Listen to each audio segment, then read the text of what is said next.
안녕하십니까. 챗 GPT가 지금 난리죠. 박영숙의 미래TV, 유엔미래 포럼의 박영숙입니다. 챗 GPT라고 오픈AI에서 내놓은 챗보트예요. 이 챗보트가 나와서 사라지는 것이 굉장히 많다. 우선 이미 기사들을 많이 작성하니까 저도 지금 AI넷이라는 신문을 소유하고 있는데 지금 기사 한 열 몇 개 썼습니다. 챗 GPT 답글 이렇게 해서 썼어요. 걔가 어떻게 답을 하는지를 이제 물어본 거죠. 항상 궁금했던 것들이 있죠. 외국에서 한국 사람처럼 100% 기업을 물려주는지 자녀에게 경영권을 넘기는지를 한번 물어봤습니다.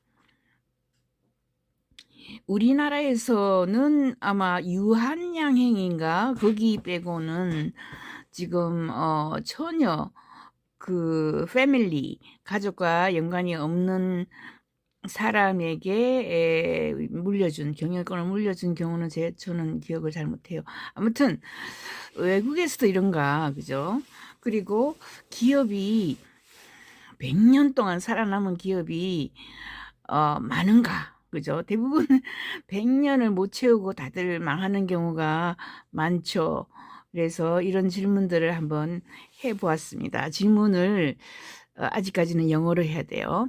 아직까지는 서구의 거대 빅테크라 그래요. 거대 회사들도 자기 회사를 아들과 딸에게 물려주는지 알려주세요. 그리고 한국 같은 경우에는 뭐 삼성에서는 그저 고 이건희 회장의 아들 이재용에게 넘어갔고 현대차도 그렇고 SK그룹도 그렇고 뭐 거의 2세 또는 3세들이 대부분 그러니까 재벌이라 그러죠. 거대 기업 conglomerates라 그래요, 영어로. 그런 기업들은 대부분 그죠, 손이 그 아이들에게 넘어가는 것 같아요. 고인이 된 이제 회장과 소유주는 대부분 자녀에게 물려주는데 이런 대기업의 회사를 아들에게 물려주는 그 서구의 풍습은 어떤 것인가? 상세하게 알려주세요. 이렇게 얘기했어요. 그랬더니 아니요. 일단은 no라고 했습니다. 아니요. 아직까지 이 영어로 묻는 답이 훨씬 더 정확하게 나오니까 영어로 물어요. 한글로 지금 질문을 하면은 중간에 자꾸 에러 메시지가 나오고 안 되더라고요. 그래서 서구 국가에서는 대형 테크 회사, 기술 회사의 설립자의 자녀에게 물려주는 경우가 적습니다. 거의 못 봤어요. 몇 개 없어요. 이러한 회사의 승계, 계획이나 리더십, 전환은 종종 능력주의나 이사회 결정이나 경영진의 승계 같은 이런 것들을 회의를 해서 그죠. 그 논리적으로 합니다. 자녀에게 잘 안 넘겨주죠. 애플도 그렇고 마이크로소프트도 그렇고 아마존과 같은 회사는 창립자가 사망하거나 은퇴를 한 후에 리더십에 몇 가지 변화가 이미 생겼습니다. 전환이 가족에게 기인한 것이 전혀 아니 가족에게 물려주지 않았다라는 거죠. 그러나 미국에서도 월튼 가족이 월마트를 소유했죠. 그런 거는 그 월마트는 지금 가족을 통해서 지금 계속 내려가고 있고요. 페이스북도 마크 저크버그의 가족, 그러니까 와이프가 주로 그죠 굉장히 많이 하고 자녀들은 뭐 아직까지 어리니까 이야기는 없지만 와이프가 굉장히 많은 경영권에 개입을 하고 있는 걸로 알고 있습니다. 이러한 사례는 한국과 같은 다른 국가의 가족 경영 기업의 상속 관행하고는 상대적으로 다르고 아주 드뭅니다. 자녀에게 유산을 해서 자녀에게 경영권이 내려가는 것은 거의 드물다. 서구에서는 아주 드문 일이다. 이렇게 얘기하고 있어요. 그러나 이제 또 질문을 했죠. 벨과 같은 회사는 아들과 딸에게 물려주는데 서구 국가에 얘는 예를 들어서 알려주세요. 이렇게 했더니 자, 1번 월마트. 월턴 가족은 회사 주식의 상당 부분을 소유함으로써 지금 회사의 통제권을 유지를 지금 하고 있어요. 두 번째는 포드 자동차 회사는 포드 가족이 특별한 종류의 주식을 통해서 회사에 대한 지분을 보유하고 있습니다. 그러니까 포드 자동차가 미스터 포드가 지금 현재 회장 뭐 이렇게 하는 게 아니고 주식을 통해 가지고 지배권을 가지고 있다. 카길사는요. 카길은 전 세계 농산물 수입 수출 뭐 이런 거 주로 하고 있고 미국에서 가장 큰 비상장 회사 중 하나인 카길은 가족의 여러 세대를 거쳐서 지금 계승이 되고 있는 이런 건데 상장하지 않았습니다. 비상장사고요. 네 번째가 벨입니다. 벨 테크놀로지 회사는 마이클 벨이 죄송합니다. 델 테크놀로지스가 마이클 델이 설립해가지고 여전히 지금 CEO로 있고요. 1세대인데 가족들이 많이 관리를 하고 있습니다.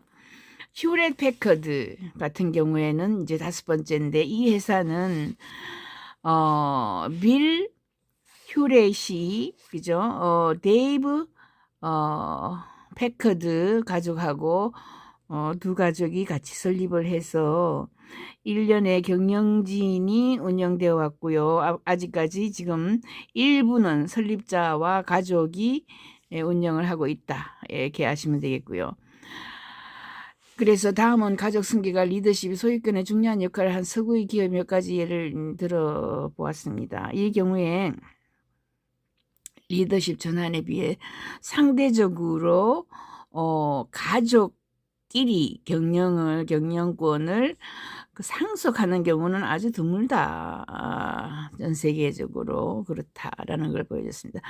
보통 GE를 인용을 많이 하는데 지난 100년 동안 100대 기업으로 살아남은 서구의 기업들은 몇 개 어떤 것들이 있는지 좀 오래 살아남은 것들을 알려주세요. 이렇게 얘기했더니 1번 GE 그죠? 제너럴 일렉트릭 1892년에 설립된 회사로 100년 동안 포춘 100의 기업에 아직 살아남아 있어요. 많은 회사들이 대부분 뭐 100년을 살아남는 회사가 별로 없다. 이렇게 보시면 되고요. 그 다음에 프락터 앤 갬블 P&G라 그러는데 이 P&G는 1834년에 지금 이거 뭐 GE라든가 전부 미국 회사들입니다. 그죠? 포춘지의 100대 기업에 쭉 남아 있었고요. 프락터하고 갬블 두 가족이 만드는 거고 존슨 앤 존슨도 1886년에 설립된 이 존슨 앤 존슨도 포춘 100대 기업으로 계속해서 아직까지 살아남아 있고요. 네 번째 듀퐁입니다. 듀퐁은 1800년도에 1802년에 만들어졌으니까 200년 가까이 지금 살아남아 있는 이런 회사이고요. 100대 기업입니다. 지금까지. 듀퐁은 다각화해서 과학기술 회사로 발전을 했죠. 듀퐁은 뭐 그죠 뭐 비료도 했다가 뭐 여러 가지 많이 바꾸면서 살아남았어요. 그 다음에 5번째 유명한 게 IBM입니다. 1911년에 만들어진 회사죠. 그러니까 뭐 1911년, 2011년 해서 100년이 훨씬 지났습니다. IBM은 수년 동안 포춘 100대 기업이었다라고 보시면 되겠습니다. 그래서 이들은 100년 이상 포춘 100대 기업에 살아남은 서양 기업 중에 그죠 5개를 지금 예를 들어서 보여주었습니다. 수년에 걸쳐 상당한 변화를 겪었다. 그리고 그죠 주목할 점은 아직까지 그런 가치를 가지고 있다라는 거예요. 많지 않다. 약 5개 정도 큰 회사들이 나와 있습니다. 한국에서는 100년 버틴 회사들이 아직까지 많지는 않는데 어떤 회사가 있습니까 하니까 자 한국에 제일 오래 살아남은 대기업 1번 현대그룹은 1947년에 설립이 되어 가지고 다양한 산업 분야의 사업을 확장해서 75년 동안 사업을 잘해왔다 이렇게 얘기했고 LG그룹은 1947년에 화학회사로 설립되어 가지고 LG그룹은 뭐 산업의 다양한 분야에서 75년간 살아남았다.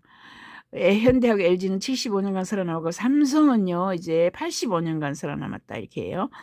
1938년 무역회사로 설립된 삼성그룹은 이후 여러 산업으로 확장하여서 85년 이상 살아남아 있습니다. 그래서 삼성, 현대, LG 이렇게 75년, 85년 이렇게 되었습니다. 그래서 한국에서도 100년 동안 살아남는 기업들이 곧 탄생할지도 모르겠어요. 아무튼 챗 GPT에다가 이런 이야기를 물어보니까 금방 답이 그냥 1초 만에 그냥 절절절 나오니까 여러분들은 이제 궁금하시면 지금까지 궁금한 거는 구글에 찾다가 정확한 답이 안 나왔죠. 너무 좋습니다. 지금 챗 GPT에다가 물어보면 여러분이 궁금했던 것을 모두 가르쳐 줍니다. 감사합니다. 박영숙의 미래TV 구독, 좋아요 감사합니다.